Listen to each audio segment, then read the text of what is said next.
जय हिंद दोस्तों, कैसे हैं आप सभी। स्वागत है आप सभी का मैट्रिक्स के लेक्चर नंबर 3 में। दोस्तों आज हम लोग इसके थर्ड पार्ट को डिस्कस करने वाले हैं। अगर आप में से कोई भी विद्यार्थी अगर इसके प्रथम और द्वितीय यानी फर्स्ट और सेकंड वीडियो को अगर नहीं देखा होगा तो आप केशव बैच के प्लेलिस्ट में जाकर उन सभी वीडियो को देखकर कंप्लीट कर लें और इस वीडियो को प्रारंभ करने का प्रयास करें।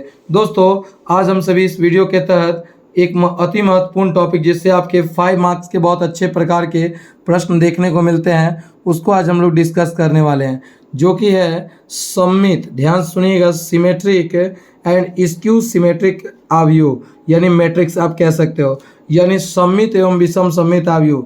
यहाँ से कोई रॉकेट साइंस नहीं, आप समझ लीजिए।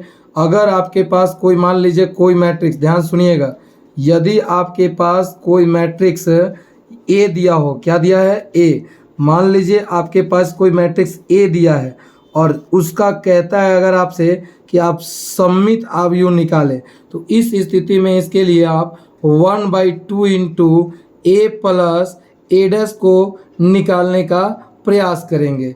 वहीं मैट्रिक्स ए दे के अगर स्क्यू से मैट्रिक्स निकालने के लिए कहे अर्थात विषम सममित आव्यूह, तो वो आप 1/2 इंटू ए माइनस ए डैश के रूप में उसे निकालते हैं। अब दोस्तों इसके प्रश्नों को हम करने का प्रयास करते हैं। हमारे पास जैसे एक सवाल आ गया, कह रहा है यदि ए बराबर, ध्यान सुनिएगा, यदि ए बराबर आपके पास कोई मैट्रिक्स दिया हुआ है 7 2, ठीक है, 7 2 3 4 दिया हुआ है ना, और इसका कोई कहता है, सबसे पहला अगर कोई कह रहा है कि इसके सममित आव्यूह ज्ञात करें, तो मुझे उम्मीद है कि आप निकाल लेंगे। आज का जो ये वीडियो है बहुत लंबा नहीं होने वाला है, बहुत ही शॉर्ट होगा। आप लोग इस वीडियो को बढ़िया से कंप्लीट कर लें।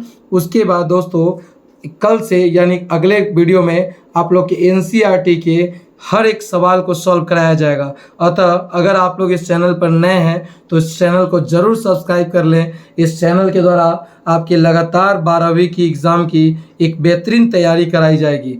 अब देखिए दोस्तों, आते हैं हम अपने सवाल की ओर।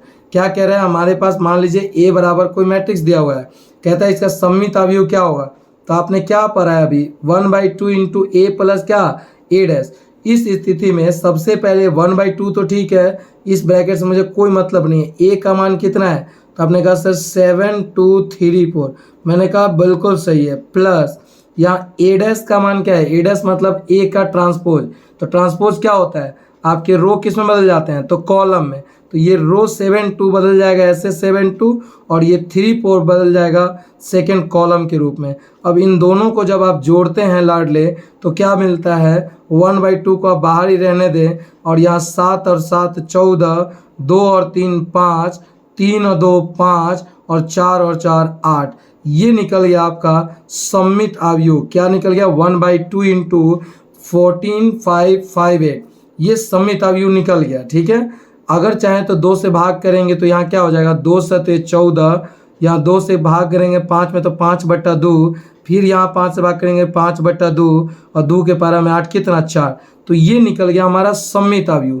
इसी प्रकार से अगर हमारे पास कहता हमें कि आप विषम सममित आव्यूह ज्ञात करें, तो लाडले विषम सममित आव्यूह अगर हमें निकालना होता तो हम क्या करते, विषम सममित आव्यूह निकालने के लिए हम लोग केवल और केवल फॉर्मूला में माइनस कर देते हैं, यानी 1/2 इंटू ए माइनस ए डैश। ठीक है, अब बताइए 1/2 तो ठीक है, यहाँ ए का मान कितना है सर, तो यहाँ सर 7 2 3 4 है। वहीं अगर माइनस ए डैश करने मतलब ए का ट्रांसपोज, तो क्या होगा बताइए ना, यहाँ 7 2 को बदल दिए, पहले रो को पहले कॉलम में, यानी 7 2 हो गया, और यहाँ हो जाएगा 3 4। जब आप दोनों को घटाते हैं तो घटाइए, तो 1/2 को रहने दीजिए बाहर, और 7 में से 7 गया 0, 2 में से 3 गया -1, 3 में से 2 गया 1, और 4 में से 4 गया 0।